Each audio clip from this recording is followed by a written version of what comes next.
check 1 2. It's the Y2K collector coming at you live. Friday night live action. Figured I'd go through and pretty much do an end of the month breakdown of my top pickups for the month. It is the last day of October. Um, all of the deals have finally made their way in, and I'm just taking stock of everything that was added to the collection throughout this month. And so I figured what would be cool would be to break down the end of month pickups in three categories, right? Where I'm basically looking at my top five condition upgrades. So we'll look at that.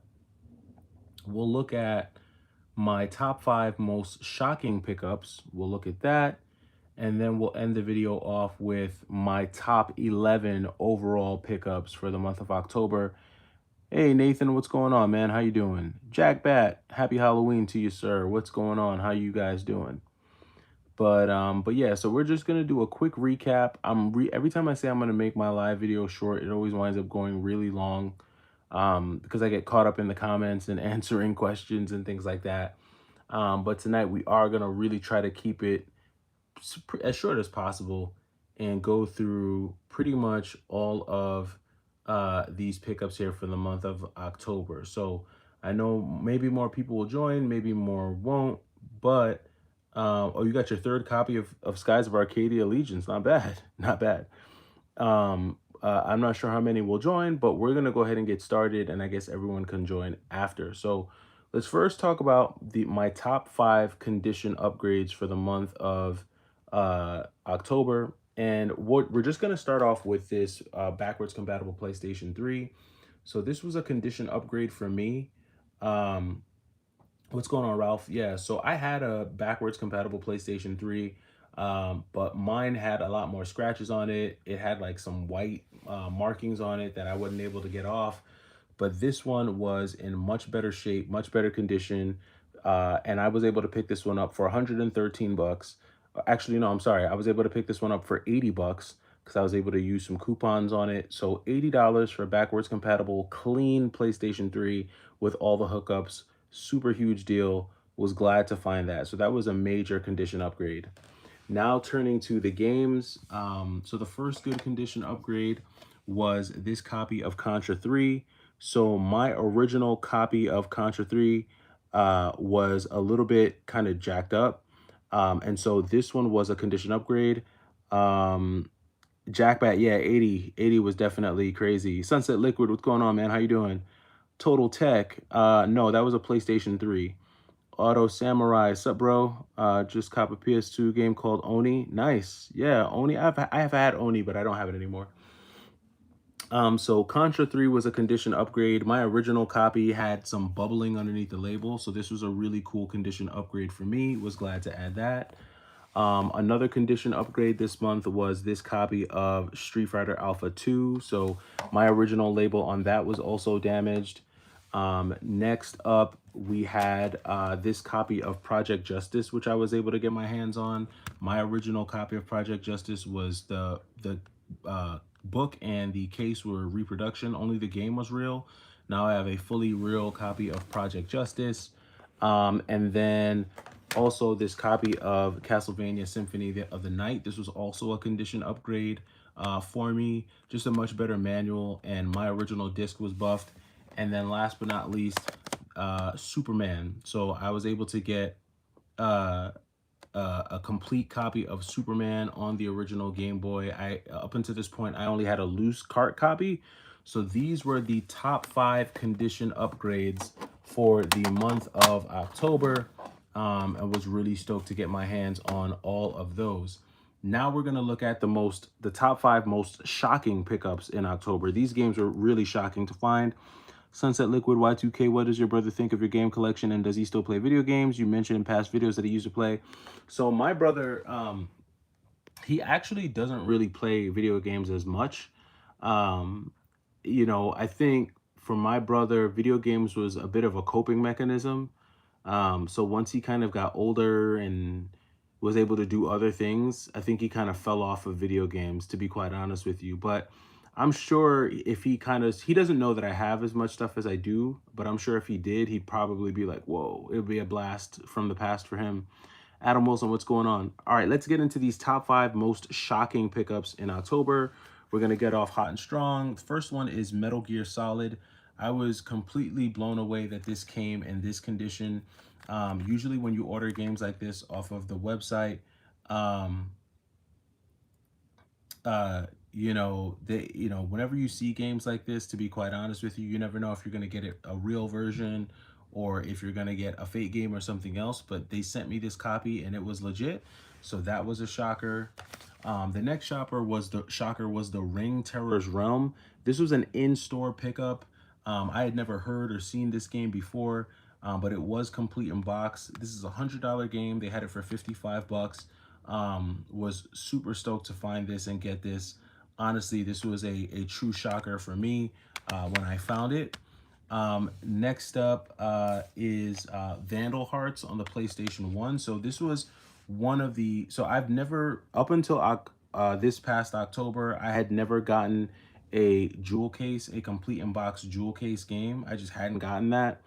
And so now, this was the first time I'd gotten a complete in-box jewel case PlayStation 1 game. So was totally stoked to get this and add this into the collection. This was a sick pickup. And then also getting this complete copy of Resident Evil 2 was also huge. It was crazy to be able to get this complete. I don't often get complete GameCube games, but this was a big shocker to me, just getting this one. And then the last story was also the last shocking pickup, I would say, for the month of October. Just was really kind of blown away at the fact that all of these games came complete in their box from their online website or in store. Just a solid collection of pickups. And so I was really stoked to grab these. So now we'll go through my top 11 pickups for the month of October. And these were the ones that were the real like heavy hitters, in my opinion, the ones that I was the most glad to add. Let me just grab some of these comments. They are loud and obnoxious. They like music that rhymes. They are a fraction of the population and commit half the crime. Who are they? Sounds like you, Edward. I think that's you, bro. Ralph Taylor, I got Papium. Nice, nice. Okay. Mr. Spicoli, I have every Dreamcast game on emulator. Um, oh, okay. Nice. Illbleed. Yeah, I've had a copy of Illbleed in the past, but I think that copy was fake. When if I start downloading ROMs, I think I'm gonna start, but I just, I gotta get a better PC for that type of stuff. All right, let's get into my top 11 pickups for the month of October. So starting off, we're gonna start off with some Switch stuff. So had 3 pretty gnarly Switch pickups in the month of October. First off, we've got Valfaris. For those of you who have never heard of Valfaris or played it, this is definitely one that I highly recommend. If you like Contra, you'll really like Valfaris. This is a very cool Switch game. This is kind of like the punk rock version of Valfaris, with like some hack and slash elements to it. So this is a very cool one. Highly recommend it. Another pickup in October for the Switch was Ninja Gaiden Ragebound. Not going to spend too much time on this. You guys have heard of this. There's mixed reviews on this. A lot of people feel like this was released a little too early. A lot of people don't feel like this runs very well on the Switch. To each his own, I guess. I mean, what kind of, it's pretty much subjective. And then you also have the Raystorm HD collection with Raystorm and Ray Crisis. For those of you who follow the channel, you'll know Raystorm is one of my favorite shoot 'em ups on the Switch. So was glad to add all 3 of these to the collection for sure. Just some solid Switch pickups in October. Let me see here. I beat Ghosts and Goblins last night. That I got almost 2 years ago in the backlog. Nice, nice. Adam Wilson, Y2K Collector. Do you have a favorite game? I do. My favorite game is Marvel vs. Capcom 2 for the Dreamcast. It's my favorite game of all time. All right, next up we have a couple of original Game Boy games. that are part of my top 11 pickups for the month of October. So we've got Adventures of Star Saver and Castlevania 2 Belmont's Revenge. These are two quality original Game Boy games. I wish I could have gotten a cleaner copy of The Adventures of Star Saver, but that's definitely an expensive one on the Game Boy. It's basically an outer space platformer where you're kind of like this dude in this mech suit and you're just kind of running and gunning down these aliens and stuff like that. And it's just a really cool game for the Game Boy. And then I don't think Castlevania really needs any introduction or explanation. This is just a quality Castlevania game on the original Game Boy. Definitely two Game Boy games that I was glad to add to the collection this month. Next up, we have for the NES, Contra Force. This was one that I was really glad to pick up this month. You know, a lot of people don't even realize that Contra Force wasn't even supposed to be a Contra game. This was supposed to be like a completely different game. But it just basically got reskinned and put under the umbrella of Contra. But this is one of the few games that, you know, Contra games that is, that allows you to select your character at the start. You can select one of four characters and they each have their own weapons and bomb attacks. And it just feels like a run and gun shooter game that's just more advanced than where the what the NES was. So definitely a great one that I was glad to pick up this month. Really stoked to have it in the collection. And speaking of run and gun shooters, since we're on the topic, Metal Slug XX was another one of my top 11 pickups this month for the PlayStation Portable. For those of you who've never played this, you gotta check it out. I mean, Metal Slug is one of the best. I mean, you know, pick your poison, right? You know, you've got Gunstar Heroes, you've got Contra, you've got Metal Slug. Any one of those three franchises, I think, are just top tier when it comes to run and gun. And so when I was able to pick this one up for 30 bucks, I thought that that was a steal, seeing as how Metal Slug XX, you know, goes for like 70 bucks. So this was a really cool pickup as well. Um, let's see. KPH33N. I have Marvel vs. Capcom on Dreamcast, and Naomi and I was a developer on the Xbox 360 PS3 download. Oh, I didn't know that. Nice. Nice. Adam Wilson, I want to take you for a ride. Who do you main in Marvel vs. Capcom 2? So in Marvel vs. Capcom 2, Amingo is my main character. I usually fight most people with Amingo. Outside of Amingo, it's kind of a mix. I could either use Psylocke, I could use Gambit, I could do Iceman, although a lot of people feel like people who use Iceman is a cheese, but that's only if you're like hitting people with the ice beam every 5 minutes. But the air combos with Iceman are really good. Yeah, but I really like Amingo. Amingo's like one of my favorite characters in Marvel vs. Capcom 2, along with Psylocke. I like Psylocke's air combo.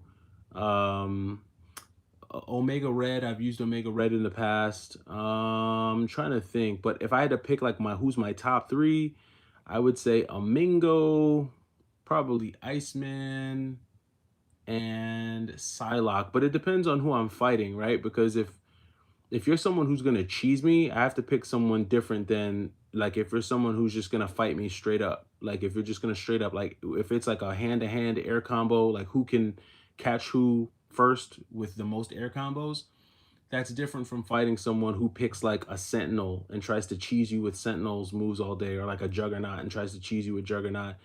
You know, it's just Capcom is kind of tricky like that. Charles Hollis, happy Halloween. What's going on, man? Out with the kids and saw the notification.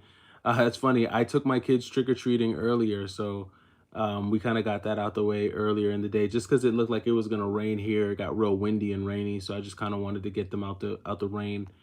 Got to check it out. Been picking up more Game Boy. Yeah, man. Adventures of Star Saver is a good one. You got to check that one out. It's a pretty good game. Do you have Contra on the DS? I do have Contra on the DS. I've got Contra on the DS. I've also got Alien. Is it Alien Infestation on the DS? I think that's another one.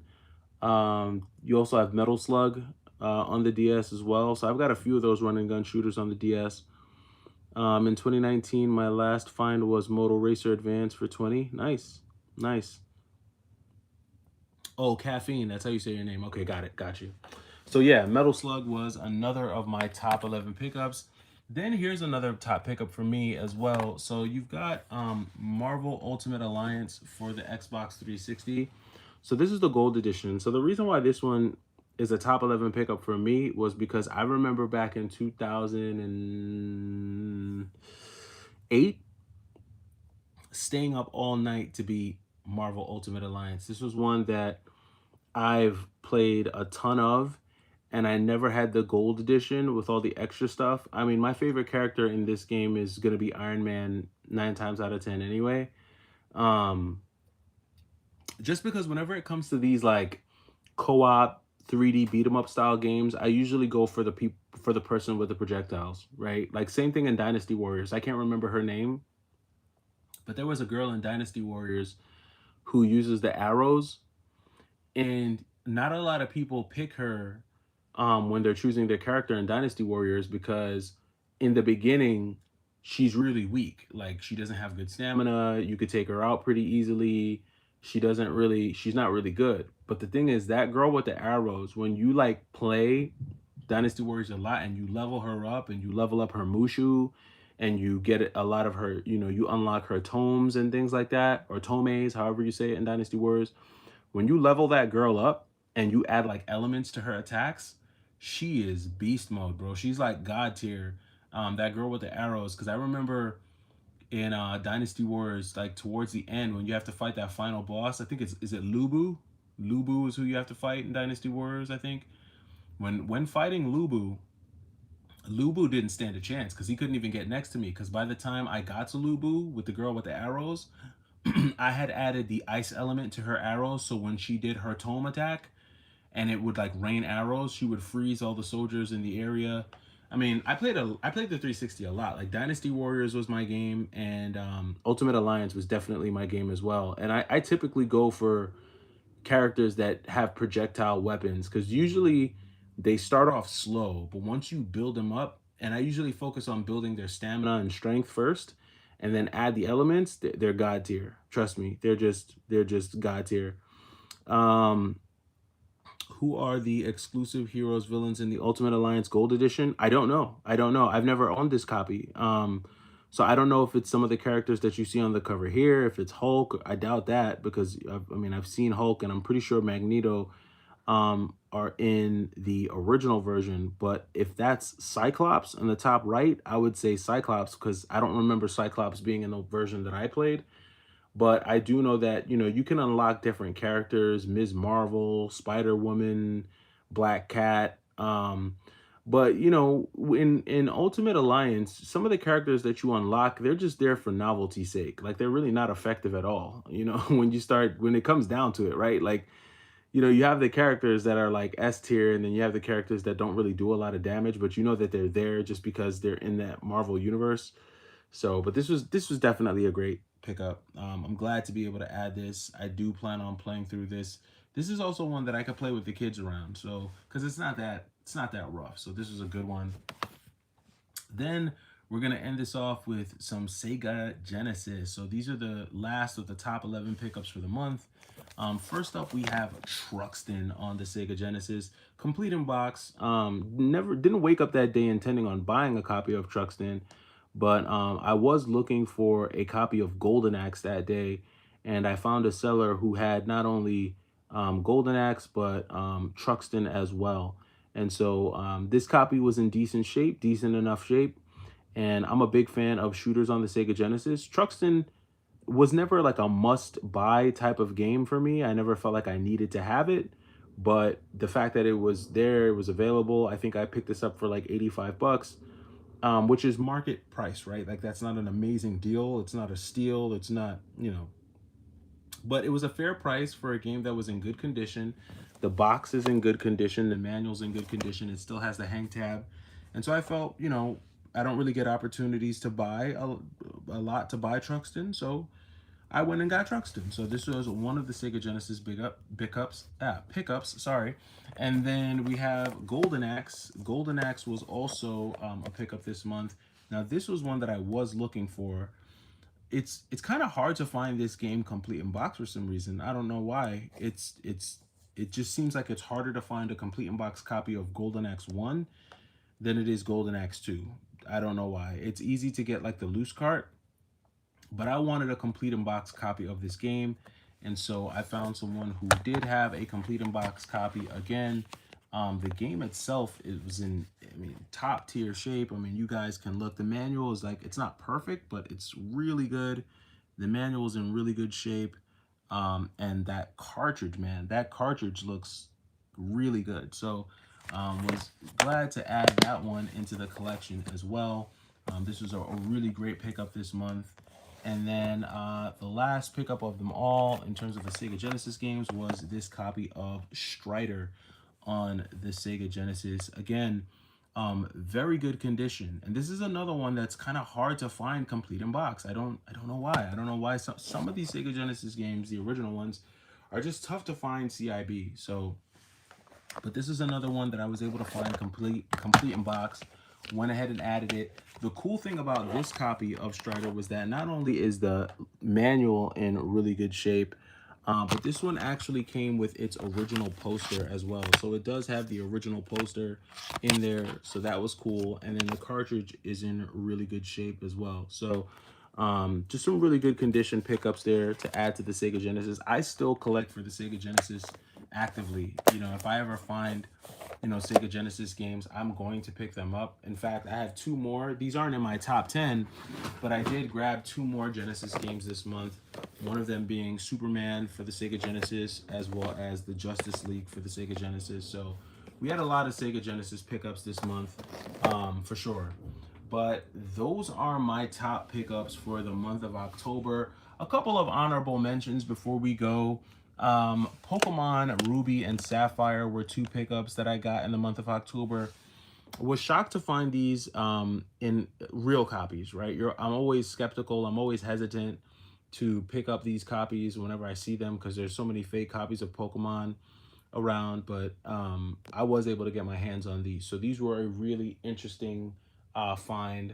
So honorable mention on those. Also, some Super Nintendo pickups, some RPGs. You guys know that I'm not a big RPG guy, but this month I did pick up like a couple of really gnarly RPGs for the Super Nintendo, including Final Fantasy II and Illusion of Gaia on the Super Nintendo. So these were cool additions to the collection as well. So an honorable mention, and then one more honorable mention since we're doing honorable mentions.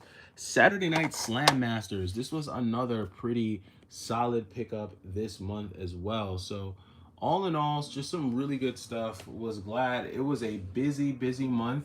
I think I have done more game hunting in the month of October than I've done in a really long time, but it did yield a lot of good stuff. This is not even everything that I've picked up this month, but these are some of just the highlights, especially with that backwards compatible PlayStation 3. Was so glad to pick that up. A lot of these games that you're seeing here were free because a lot of them were picked up during the buy two get one free, or they were picked up at an antique shop at really great prices. So not everything was under market. There were some things that I did pay fair market value for. Like I just said, I did pay 85 for that Truxton, which is pretty much what it goes for.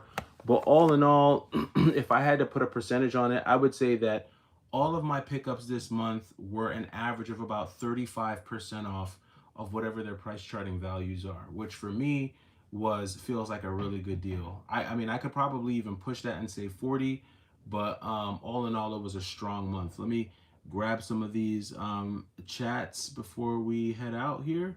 Let's see. I want Truxton. Arcade PCB would be best, but it's expensive. Yeah, that sounds expensive. Truxton always reminds me of Mark from Classic Game Room. I used to watch that dude. CGR, I used to watch him a lot.